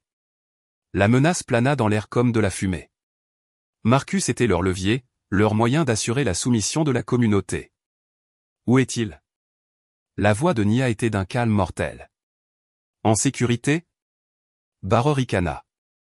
Pour l'instant, en supposant que tout le monde coopère avec les ordres de relogement. Vous allez échouer, dit Nia. Harborview ne se brisera pas. Quel esprit, soupira Alverson. Mais quel esprit face au bulldozer, face au progrès, face à la pleine force de la loi et de l'ordre? Il fit un geste vers Barrow. Le monde change, mademoiselle Carter. La seule question est de savoir si votre peuple change avec lui, ou se fait écraser sous lui. Ils la laissèrent seule avec ces mots, leurs pas résonnant dans le silence. Les lumières fluorescentes du sous-sol bourdonnaient au-dessus, projetant des ombres dures à travers les barreaux. Nia se tint à la porte de la cellule, les mains agrippant le métal froid. Son frère était quelque part dehors, détenu par des hommes qui voyaient la violence comme un outil commercial. Les mêmes hommes qui avaient brûlé leur église, planté de la drogue, tordu la vérité en mensonge, tout cela pour effacer une communauté qui existait depuis des générations. « Tiens bon, Marcus, murmura-t-elle dans l'obscurité. J'arrive. Les mots semblaient insuffisants face au poids de ce qu'ils affrontaient. Mais c'était tout ce qu'elle avait dans cette boîte de béton, cette cage fabriquée pour contenir non seulement son corps, mais aussi la volonté de la communauté de résister. Il pensait que l'isolement briserait son esprit. Il ne comprenait pas que les Néviciles étaient faits pour ces moments précis, quand tout semblait perdu, quand les chances étaient impossibles, quand l'échec signifiait la mort. Elle se souvint de Marcus enseignant aux enfants au centre de loisirs, leur montrant comment se tenir droit, même quand le monde essayait de les rabaisser. Elle pensa à Tante Cis devant l'église brûlée, inflexible face à la destruction. Elle se rappela Madame Jackson enregistrant tout, s'assurant que leur vérité survivrait même si leur bâtiment ne le faisait pas. La lumière fluorescente vacilla, les ombres dansant sur les murs de la cellule. Quelque part à Arborview, des machines de démolition étaient en préparation. Quelque part son frère attendait, confiant qu'elle viendrait. Quelque part, Docteur et ses maîtres célébraient leur victoire apparente. L'aube se leva sur Arborview, peignant les projets dans des nuances de gris. Tante Cis s'agenouilla dans son petit jardin, arrachant les mauvaises herbes avec des mains qui avaient travaillé cette terre pendant 40 ans. Une ombre tomba sur les plants de tomates. « Madame ?» Un jeune officier se tenait à sa clôture, une énergie nerveuse émanant de son uniforme impeccable. « Je suis l'officier Chen. J'ai quelque chose que vous devez voir. » Cis se redressa lentement, l'observant. Il ne devait pas avoir plus de 25 ans, probablement frais sorti de l'académie. Ses yeux virevoltaient, cherchant des témoins. « Entrez, mon enfant, dit-elle, reconnaissant la peur dans ses mouvements. Pas de caméra dans ma cuisine. À sa table usée, l'officier Chen sortit une petite clé USB. Ses mains tremblaient légèrement alors qu'il la plaçait entre eux. C'est la vidéo de la caméra corporelle du sergent Barrow, murmura-t-il. Des 3 derniers mois. Il ne sait pas que je l'ai copié. Mais ce qu'ils font, c'est mal. Tout ça. Les doigts ridés de Cis se refermèrent sur la clé. Vous risquez tout en m'apportant ceci. Mon père est venu ici de Chine sans rien, dit Chen. Il a travaillé sur les quais pendant 30 ans. Ces promoteurs, ces gangs, ils détruisent des communautés comme celles qui ont donné une chance à ma famille. J'ai pris cet insigne pour protéger les gens, pas pour les aider à les écraser. Cis lui fit du thé. L'écouta détailler ce qu'il y avait sur la clé, Barrow rencontrant Docteur, coordonnant les arrestations, planifiant l'incendie de l'église. Des heures de corruption capturées en haute définition. Donnez ça à ma nièce, dit Cis. Elle saura quoi faire. 1 heure plus tard, Cis entra au poste de police, directement au comptoir d'accueil. Sa chorale d'église la suivit, remplissant le hall de leur présence. Elles commencèrent à chanter de vieux chants spirituels qui résonnaient sur les murs, des voix élevées en harmonie qui exigeaient l'attention. Pendant que les officiers du bureau essayaient de maîtriser la situation, l'officier Chen se glissa vers les cellules de détention. La clé tourna doucement dans la serrure de Nia. « Votre tante m'a envoyé, » murmura-t-il, pressant la clé USB dans sa paume. Tout y est. Toute l'opération de Barrow. Les doigts de Nia se refermèrent sur le petit appareil, une clé numérique qui pouvait débloquer la justice. « Merci, » dit-elle doucement. « Maintenant, sortez d'ici avant qu'il ne fasse le lien avec vous. » Elle sortit du sous-sol pour trouver le poste dans un beau chaos. Les voix de la chorale remplissaient chaque recoin, rendant impossible la coordination des officiers. Cis se tenait au centre, dirigeant avec les mains levées, son visage serein. « Vous ne pouvez pas détenir ma nièce sans chef d'accusation, » annonça Cis entre les verres. « Pas tant que nous sommes là pour témoigner. » Barrow apparut, le visage rouge de fureur. Mais avec 30 perdus enregistrant sur des téléphones, il ne pouvait pas risquer de faire une scène. « Libérez-la, » grogna-t-il à l'officier de permanence. Mais ce n'est pas fini. Non, dit Nia en sortant, la clé USB brûlant dans sa poche. Ce n'est que le début. Elle trouva Rafa qui l'attendait dans son ambulance au coin de la rue. Son sac médical était rempli de fournitures supplémentaires, bandages, attelles, tout ce dont il pourrait avoir besoin. Mais plus important encore, il avait son ordinateur portable et un hotspot mobile. J'ai des amplificateurs de signal, dit-il, sortant l'équipement. Quoi que nous diffusions, cela passera clair et fort. Impossible qu'il le coupe. Ils se rendirent chez Tante 6 où Nia examina rapidement les images. Des heures de preuves accablantes défilèrent à l'écran. Barrow et Docteur planifiant l'embuscade sur le terrain, coordonnant l'incendie de l'église, discutant de leur plan pour incriminer Marcus. Le conseiller municipal apparut dans plusieurs clips, remettant des enveloppes d'argent. Nous devons les frapper là où ils sont les plus forts, dit Nia, branchant la clé sur l'ordinateur portable de Rafa, juste sur leur propre territoire où ils pensent être intouchables. Le quartier des entrepôts, Rafa hocha la tête. C'est là qu'ils ont emmené Marcus. Mon cousin travaille à la sécurité là-bas. Il dit que Docteur mène des opérations depuis l'ancienne cimenterie. Nia ouvrit les cartes satellites sur son téléphone, étudiant les approches et les sorties. Son entraînement de cils reprit le dessus, analysant les angles, la couverture, les avantages tactiques. L'usine était leur forteresse, mais toute forteresse avait des faiblesses. Nous aurons besoin d'une diversion, dit-elle. Quelque chose pour attirer l'attention pendant que nous nous mettons en position. 6 sourit. Laissez-nous faire. Ma chorale est prête à porter nos chants jusqu'à leur porte. Qu'ils essaient d'expliquer l'attaque de vieilles dames d'église devant la caméra. Nia enfila une tenue tactique sombre, attachant un gilet de protection sous sa veste. Elle vérifia son équipement non létal, cercable, grenades fumigènes, grenades assourdissantes, achetées légalement à des fins d'entraînement. Tout était conçu pour neutraliser sans causer de dommages permanents. Le live sera lancé dès notre arrivée, dit Rafa, testant la connexion. Multiples angles sauvegardés sur des serveurs sécurisés. Quoi qu'il arrive, le monde entier le verra en temps réel. Bien. La voix de Nia était stable comme l'acier. Docteur et ses maîtres adorent faire des spectacles. Donnons-leur un public qu'ils ne peuvent pas contrôler. Elle pensa à Marcus, probablement battu et ligoté dans cet entrepôt. Pensa à leur communauté vivant sous l'ombre de la corruption et de la violence. Pensa à tous les mensonges qui avaient été utilisés pour les dépeindre comme des criminels dans leur propre maison. Le soleil se couchait alors qu'ils chargeaient le dernier équipement. Les membres de la chorale de 6 se rassemblaient déjà, leur voix s'échauffant avec des hymnes de liberté et de justice. Les téléphones et les caméras étaient chargés, prêts à tout documenter. Tu es sûr de ça, demanda Rafa doucement. Une fois que nous commencerons à diffuser, il n'y aura plus de retour en arrière. Ils devront réagir avec tout ce qu'ils ont. Nia vérifia son équipement une dernière fois. Les mouvements étaient précis et contrôlés. Chaque pièce avait son but. Chaque action faisait partie d'un plan plus vaste, tout comme ses opérations de cils, mais cette fois, elle se battait pour sa famille, sa maison, le droit de son peuple d'exister sans peur. Cette fois, personne ne s'en sortira indemne, dit-elle, sa voix portant le poids d'une certitude absolue. Des projecteurs industriels projetaient des ombres dures sur le chantier de construction, transformant tout en noir marqué et blancs aveuglants. Marcus était affalé sur une chaise métallique au centre, des cordes lui coupant les bras et la poitrine. Du sang coulait de sa lèvre fendue, mais ses yeux brûlaient de défi. Les hommes de Docteur l'encerclaient comme des vautours, le poussant tour à tour et riant. Leur téléphone enregistrait tout, diffusant l'humiliation de Marcus en direct à leurs partisans. Des équipements de construction se profilaient en arrière-plan, des grues et des bulldozers attendant de démolir Arborview. Ta sœur ne viendra pas, l'un des voyous railla, tirant la tête de Marcus en arrière par les cheveux. Elle est enfermée là où elle doit être.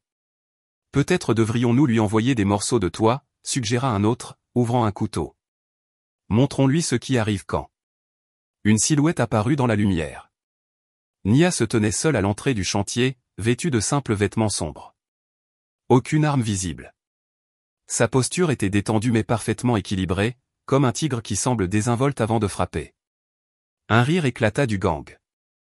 Ils se bousculèrent, pointant du doigt et enregistrant. Regardez ce que nous avons ici. Une petite fille qui essaie de jouer les héros. Qu'est-ce que tu vas faire, ma belle? Appeler les flics? Non, elle est trop stupide pour avoir peur. Je suppose que nous devons lui donner une bonne leçon. Les yeux de Nia balayèrent la scène avec une précision militaire, cataloguant les menaces et les positions, 20 hommes, diverses armes, Marcus au centre, multiples angles d'attaque, peu de couverture à l'exception des matériaux de construction. Dernière chance, cria-t-elle, sa voix portant à travers le chantier. Laissez-le partir, et vous pourrez tous vous en aller. Le gang hurla de moquerie. L'un d'eux s'avança avec arrogance, balançant une chaîne. « Qu'est-ce qu'une petite fille noire va faire contre nous tous ?» Il claqua la chaîne pour accentuer. « Tu n'as pas de pistolet, pas de renfort, juste toi et ta grande gueule. » La main de Nia jaillit, saisissant une tige d'acier d'un échafaudage voisin. D'un mouvement fluide, elle la dégagea et la fit tourner pour tester son poids. Le mouvement fut si rapide, si maîtrisé, que plusieurs voyous reculèrent. « Faux, dit-elle doucement. J'ai un entraînement que vous ne pouvez imaginer. » Le porteur de chaîne chargea. Son arme siffla dans l'air, mais ne rencontra que le vide alors que Nia s'esquivait. La tige d'acier étincela, le frappant derrière le genou. Un os craqua. Il tomba en hurlant. Deux autres se précipitèrent sur elle avec des battes de baseball. Nia bougea comme de l'eau entre eux, la tige devenant un flou. Une batte se brisa. Un coup de coude écrasa un nez. Un balayage mit à terre des jambes. En quelques secondes, les deux agresseurs gisaient en gémissant. Les membres restants du gang se dispersèrent, soudain méfiants. Ce n'était pas la victime facile qu'ils avaient attendue. La façon dont elle bougeait, la précision de ses coups, c'était tout autre chose. Elle se bat comme un militaire, cria quelqu'un. Docteur se fraya un chemin parmi ces hommes, son visage tordu de rage. C'est une putain de Seal. Une combattante des Navy Seals. Le choc parcourut le groupe. Les caméras des téléphones s'abaissèrent alors que la réalité s'imposait. Ils s'étaient attendus à terroriser une civile. Au lieu de cela, ils étaient tombés dans un piège. Nia avança, chaque pas mesuré et mortel. La tige bourdonna tandis qu'elle la faisait tourner, créant un cercle défensif. Trois autres voyous testèrent sa garde. Trois autres s'écroulèrent au sol, agrippant des membres brisés. « Vous vous êtes entraîné au couteau ?» demanda-t-elle d'un ton désinvolte, esquivant un coup sauvage. « Je me suis entraîné avec le SEAL Team 6. » La tige claqua contre une rotule. « Vous avez appris à vous battre dans les ruelles. » Elle désarma un homme armé d'un couteau avec une précision chirurgicale. « J'ai appris dans les zones de guerre. » Le sang éclaboussa le béton tandis qu'elle démantelait systématiquement leurs attaques. Chaque mouvement était contrôlé, calculé pour neutraliser sans tuer. Le chantier se remplit des sons du combat, impact du métal sur l'os, grognement de douleur, corps s'écroulant au sol. Marcus regarda avec admiration sa sœur traverser les hommes de docteur comme une force de la nature. La sœur qu'il avait portée en sécurité cette première nuit rendait maintenant justice avec une habileté terrifiante. Pourtant, même maintenant, elle faisait preuve de retenue, brisant des os au lieu de nuque, choisissant la douleur plutôt que la mort. Docteur recula vers Marcus, les yeux fous de désespoir. Son image soigneusement construite de pouvoir intouchable s'effritait. Les directs capturèrent chaque seconde de ces hommes tombant face à un seul adversaire. « Finissez-la » hurla-t-il, pressant un couteau contre la gorge de Marcus. « J'ai dit finissez-la maintenant !» Les membres restants du gang hésitèrent, regardant entre leur chef et la SEAL, qui avait mis à terre la moitié de leur équipe en quelques minutes. La peur luttait avec la fierté sur leur visage. Nia marqua une pause, la tige tenue prête, du sang coulant d'une de ses extrémités. Sa respiration était régulière, sa posture inchangée. Elle aurait pu faire cela toute la nuit. « Votre choix, dit-elle au voyou hésitant. Mais demandez-vous, combien d'os êtes-vous prêt à perdre pour lui ? Le moment s'étira, tendu comme un fil. Marcus sentit le couteau trembler contre sa peau. Le désespoir de docteur refluait en vagues alors que son autorité s'effondrait en temps réel. Puis les projecteurs captèrent un mouvement sur le toit de l'entrepôt. Des silhouettes sombres prenaient position. Des renforts étaient arrivés. Le combat était sur le point d'entrer dans une nouvelle phase. « Tuez-la » hurla docteur, pressant plus fort la lame. « Tuez cette saleté !» Le sang et la pluie se mêlèrent sur le béton tandis que Nia entra en action. Elle sauta par-dessus un agresseur qui chargeait, utilisant son élan pour le faire s'écrouler. Son chemin vers Marcus était dégagé pendant une précieuse seconde. La tige d'acier siffla dans l'air, frappant la main tenant le couteau de docteur avec une précision chirurgicale. Il hurla, la lame cliquetant au sol. « Marcus, roule !» cria Nia, déjà en mouvement. Son frère n'hésita pas. Il jeta tout son poids de côté, chaise comprise, juste au moment où la botte de Nia percuta la poitrine de docteur. Le chef de gang trébucha en arrière, lui donnant l'espace dont elle avait besoin. La tige devint un flot alors qu'elle coupait les cordes de Marcus avec des frappes contrôlées, sans jamais rompre sa posture défensive. Marcus se remit sur pied en titubant, secouant ses bras. Du sang coulait sur son visage, mais ses yeux étaient clairs et concentrés. Il ramassa une batte de baseball tombée, pivotant pour se tenir dos à dos avec sa sœur. Comme au basket, dit Nia, sa voix stable malgré le chaos. Lisez leurs mouvements. Anticipez. Redirigez. Compris, grogna Marcus. L'heure de la revanche. Ils bougèrent comme une seule unité. Lorsqu'un voyou se précipita sur Marcus avec une chaîne, Nia se baissa, balayant ses jambes tandis que Marcus frappait haut. La batte heurta avec un bruit sourd et mat. Un autre agresseur tenta de les flanquer, mais les frères et sœurs pivotèrent en parfaite synchronisation. Marcus alla large pour le forcer à reculer. Nia frappa avec précision et brutalité au genou exposé. Sentez leur énergie, cria Nia, démontrant en attrapant un coup de poing et en utilisant la propre force de l'agresseur pour le plaquer au sol. Ne la combattez pas, guidez-la. Marcus apprit vite. Lorsque le membre de gang suivant chargea, il se déplaça juste assez pour laisser l'élan le dépasser. La batte devint une extension du mouvement, ajoutant à la vitesse du voyou jusqu'à ce qu'il s'écrase dans une pile de palettes. Voilà, la fierté de Nia était évidente même en neutralisant un autre agresseur. Un talent naturel. Ils tombèrent dans un rythme mortel. La taille et l'allonge de Marcus complétaient la vitesse et la précision de Nia. Là où il créait de l'espace avec de puissants swings, elle se faufilait pour frapper des points vulnérables.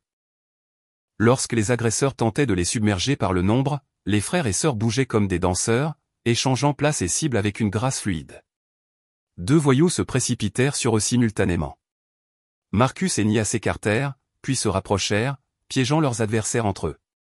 La batte de Marcus balaya bas tandis que la tige de Nia frappait haut. Les membres du gang s'écroulèrent en un tas gémissant. Regardez ce mouvement, dit Nia, attrapant le coup de poing désordonné d'un autre agresseur. Elle guida son coup au-delà d'elle, ajoutant une légère torsion qui le fit tourner. Redirigez. N'absorbez pas, Marcus imita sa technique quelques instants plus tard lorsqu'un homme armé d'un couteau se jeta sur lui. Il s'écarta juste comme Nia le lui avait montré, laissant l'attaque passer tout en ajoutant sa propre force à l'équation. Le voyou s'étala face contre le béton. Du sang coulait de la lèvre fendue de Marcus et les phalanges de Nia étaient à vif, mais ils maintinrent leur position. Les membres restants du gang tournèrent avec lassitude, leur moquerie précédente remplacée par une peur authentique. Ils s'étaient attendus à maîtriser une seule cile.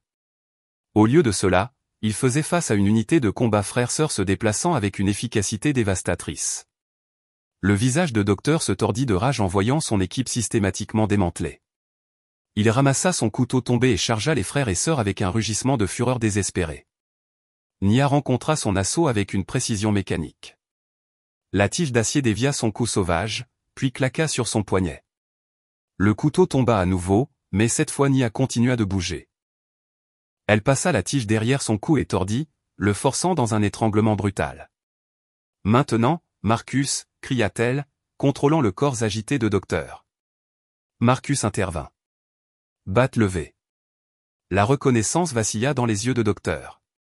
L'homme qu'il avait essayé de faire taire était sur le point de rendre justice. La batte frappa en un arc parfait, se connectant à la mâchoire de Docteur. Le chef de gang s'affaissa dans la prise de Nia. Elle le laissa s'écrouler sur le béton, inconscient, mais respirant. Les voyous restants reculèrent. Les téléphones s'abaissèrent, leur diffusion en direct capturant l'humiliation complète de leur chef. À travers le silence soudain, les sirènes de police hurlèrent au loin, devenant plus fortes à chaque seconde. Marcus et Nia échangèrent un regard, sachant tous deux ce que ces sirènes pourraient signifier. Barrow et ses officiers corrompus pourraient venir finir ce que Docteur avait commencé. Les mains de Nia se resserrèrent sur la tige d'acier ensanglantée. Sa posture changea subtilement, se préparant à un autre combat. Marcus se rapprocha, batte prête, son épaule effleurant la sienne. Quoi qu'il arrive ensuite, ils l'affronteraient ensemble. Les sirènes devinrent assourdissantes. Plusieurs unités convergeaient sur le chantier. Des lumières rouges et bleues commencèrent à stroboscoper sur les murs. Les muscles de Nia se tendirent alors qu'elle traquait le son approchant. Elle avait traversé toute l'équipe de Docteur pour sauver son frère. Elle avait prouvé que leur lien était plus fort que n'importe quelle intimidation de gang. Mais maintenant, face à la possibilité d'une réponse policière corrompue, Nia savait que la vraie bataille de la nuit pourrait ne faire que commencer. Marcus essuya le sang de son menton, sans jamais quitter l'entrée du chantier des yeux. « Quoi qu'il arrive, dit-il doucement. Nous nous battrons en famille. » Nia hocha la tête, sa respiration contrôlée et régulière. Les sirènes atteignirent un crescendo alors que les premières voitures de patrouille apparaissaient en crissant. Elle ajusta sa prise sur la tige, prête à toute trahison qui pourrait surgir de ces lumières clignotantes. Les voitures de patrouille formèrent un demi-cercle grossier, leurs phares projetant des ombres dures sur le chantier. Le sergent Barros sortit le premier, ses bottes polies crissant sur le verre brisé. Son visage était un masque de préoccupation professionnelle, mais ses yeux brillaient d'une lueur plus sombre alors qu'il examinait la scène. « Mon Dieu !» annonça-t-il à voix haute, sa voix portant au bénéfice des badauds qui se rassemblaient. « Que s'est-il passé ici ?» Nia et Marcus tinrent bon, leurs armes toujours prêtes. Autour d'eux gisaient les hommes inconscients de Docteur, certains gémissant, d'autres silencieux. Docteur lui-même restait affalé là où il était tombé, du sang coulant de sa lèvre fendue. « Lâchez vos armes, ordonna Barros, sa main posée sur son étui. Tous les deux à genoux. D'autres officiers émergèrent de leur véhicule, formant une ligne derrière Barros. Certains semblaient incertains, jetant des regards entre leurs sergents et les frères et sœurs Carter. « Non, dit Nia clairement, sa voix portant à travers le chantier. Nous ne bougerons pas tant que des officiers indépendants ne seront pas arrivés. » Le masque professionnel de Barros glissa un instant, laissant transparaître une haine crue. « Vous n'êtes pas en position de faire des demandes. Officiers, armes libres. Ces suspects sont dangereux et résistent à l'arrestation. » Le son de plusieurs étuis s'ouvrant résonna dans l'air nocturne. Marcus se tendit à côté de Nia, mais elle resta parfaitement immobile, seuls ses yeux bougeant alors qu'elle suivait la position de chaque officier. « Avant que quiconque ne commette une erreur fatale à sa carrière, dit Nia calmement. Vous devriez savoir que toute cette confrontation est diffusée en direct. » Elle hocha la tête vers une petite caméra montée sur un échafaudage voisin, sa lumière rouge clignotant régulièrement, y compris l'escalade de force inutile du sergent Barros. Le visage de Barros se tordit. « Tirez. Tirez sur les deux, aboya Théil, tout prétexte abandonné. Ils cherchent des armes. » Plusieurs officiers levèrent leurs armes, mais d'autres hésitèrent, clairement conscients de la caméra. Un jeune officier, portant l'insigne, Martinez, abaissa même son arme. « Monsieur, dit Martinez, ils ne cherchent rien. Et il y a des témoins. »« Je vous ai donné un ordre. » hurla Barros, de la salive volant de ses lèvres. « Ces voyous ont attaqué des citoyens respectables. Ce sont des criminels violents. » En fait, une nouvelle voix coupa l'attention. « Nous avons des preuves suggérant le contraire. » Le partenaire de l'officier Martinez s'avança, brandissant une clé USB, y compris les images de votre caméra corporelle montrant une coordination avec les activités de gang de Dr Mater. La main de Barros se porta à son arme, mais avant qu'il ne puisse la dégainer, 3 officiers l'abordèrent par derrière.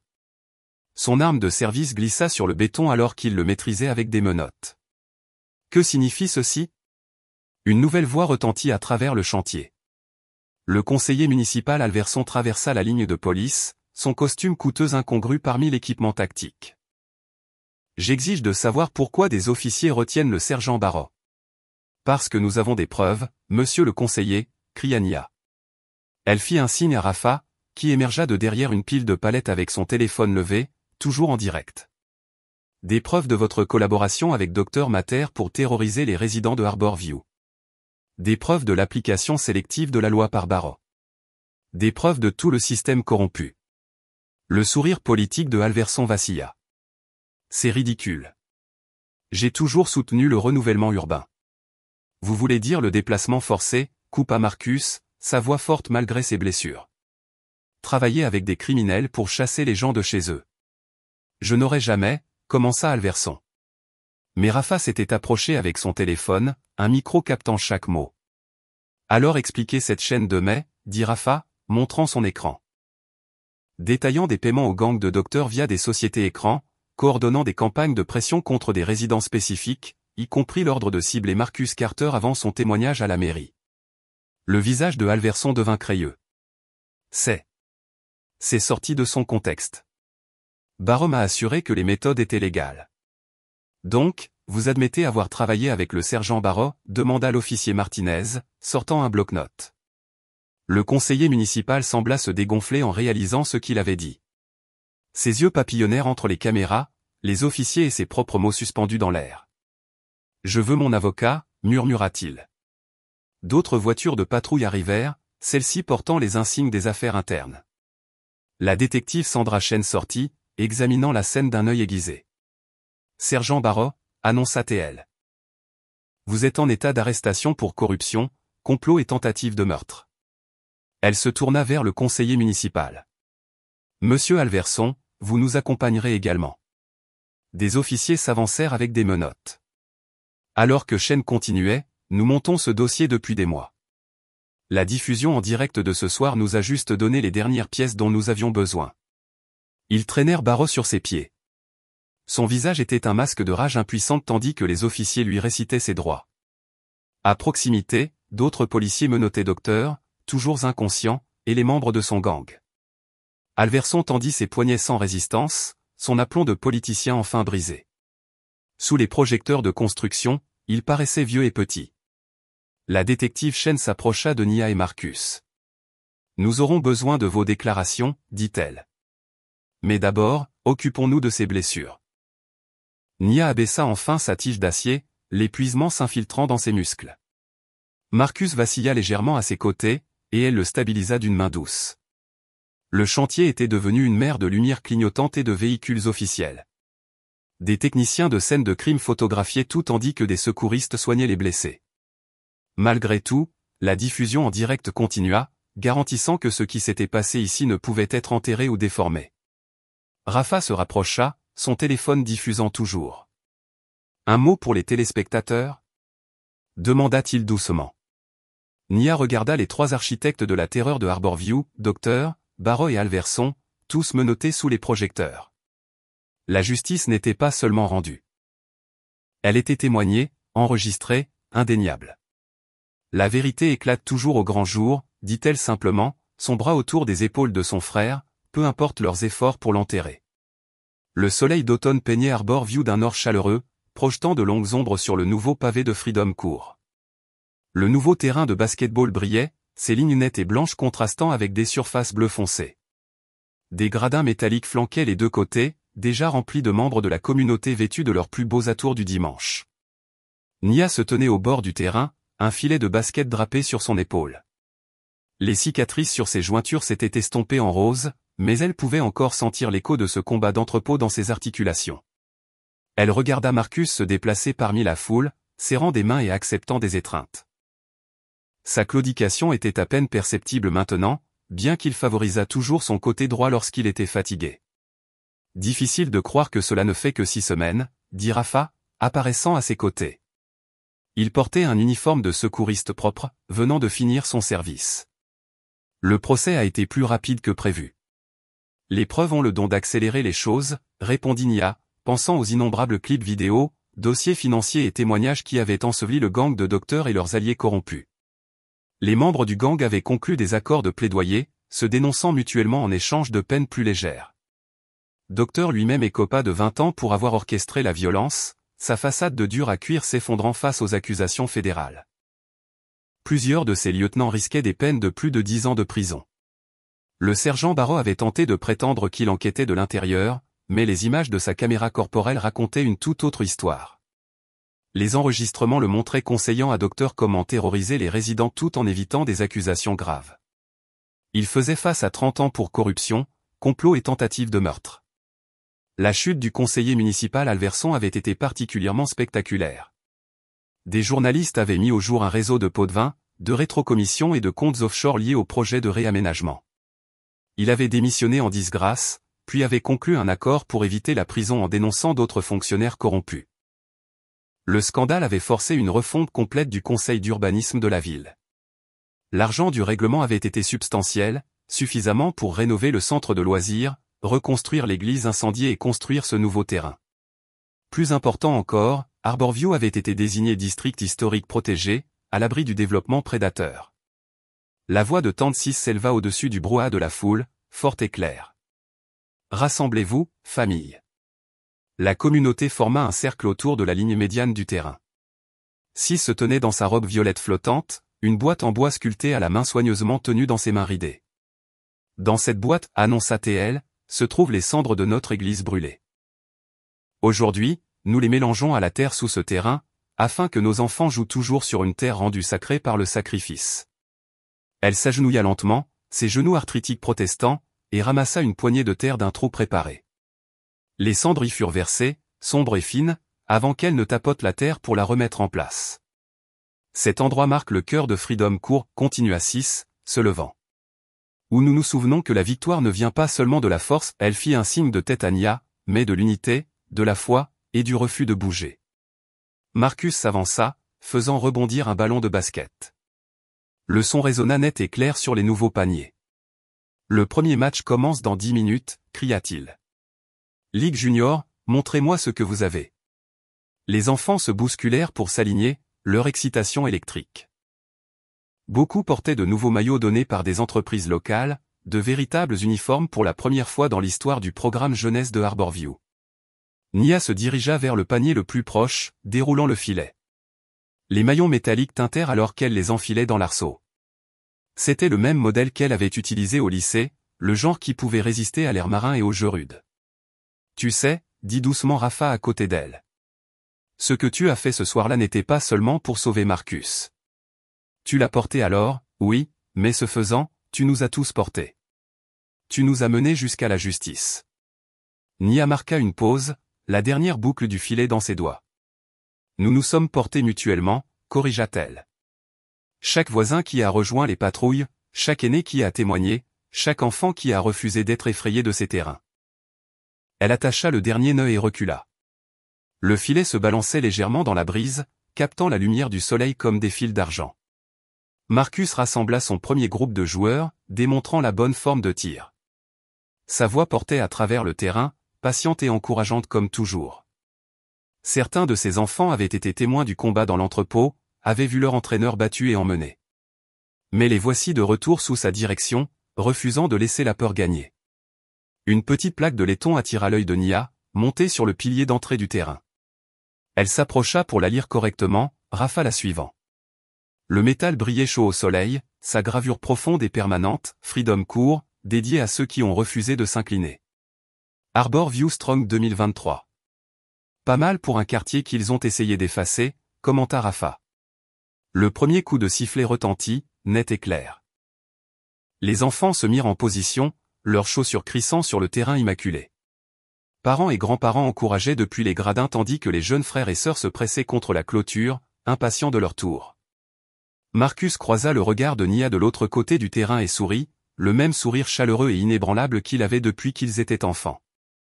Malgré tout, ils étaient toujours là, toujours debout, toujours chez eux. Nous ne fuyons pas, dit doucement Nia, touchant la surface de la plaque. Nous nous élevons au-dessus d'eux. Les filets se balançaient comme des drapeaux de victoire dans la brise d'automne tandis que la prochaine génération de Harborview jouait, sans peur et libre. J'espère que vous avez apprécié cette histoire. N'hésitez pas à la partager avec vos amis et à vous abonner pour ne pas manquer la prochaine. En attendant, j'ai sélectionné 2 histoires que je pense que vous apprécierez. Passez une excellente journée.